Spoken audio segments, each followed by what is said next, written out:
Dito nyo makikita mga Lods na talagang yung charisma at yung leadership ni Tatay Digong ay hinahanap-hanap talaga ng mga tao. Iba talaga mga Lods, no? Pag talagang nakapagbigay ka ng malaking impact sa bansa natin, no? Yung nakaiwan ka ng lalim at malaking pagbabago sa bawat Pilipino. Talagang hinahanap-hanap ka talaga. And siya lang ang presidente na natapos yung kanyang termino na mas minahal ng mga tao, mataas ang trust ratings at approval ratings. Kasi di ba mga Lods, yung mga past presidents, after bumaba sa pwesto, no, after ng kanilang term, kinamumuhian ng mga tao, no, bagsak ang approval ratings, galit na galit ang mga tao. Pero ibahin nyo si former President Duterte. Talagang siya lang ang presidenteng next to Apo Lakay, kasi of course we know Apo Lakay, grabe yan, no?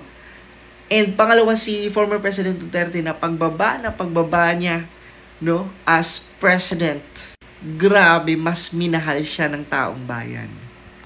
At hanggang ngayon, hinahanap-hanap siya. Hindi nakapagtataka ang pangunguna ni dating Pangulong Rodrigo Duterte sa isinagawang 2025 Senatorial Election Survey ng Publicus Asia Incorporated. Sinabi ni Atty. Salvador Panelo, masyadong malalim ang iniwang marka ng dating Pangulo sa sambayan ng Pilipino.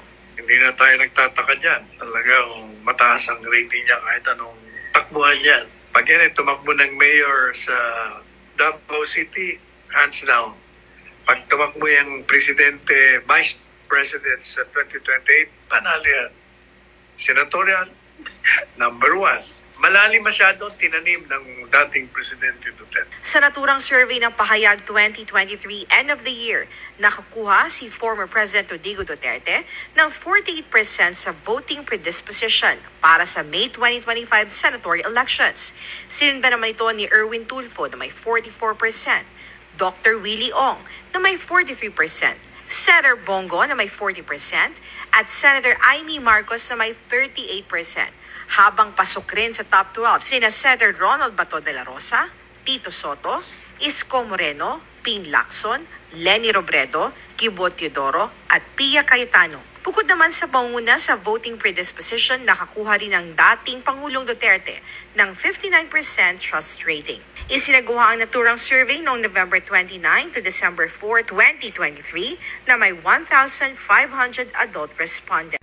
Partida mga Lods, parang hindi pa nga kasali sa survey yung mga taga Mindanao Di ba yung mga taga Visayas Talagang dito mo makikita mga Lods na kahit anong paninira ng oposisyon kay former President Duterte, no? Dito nyo makikita kahit anong paninira ng mga dilawan at mga anti-Duterte kay Tatay Digong.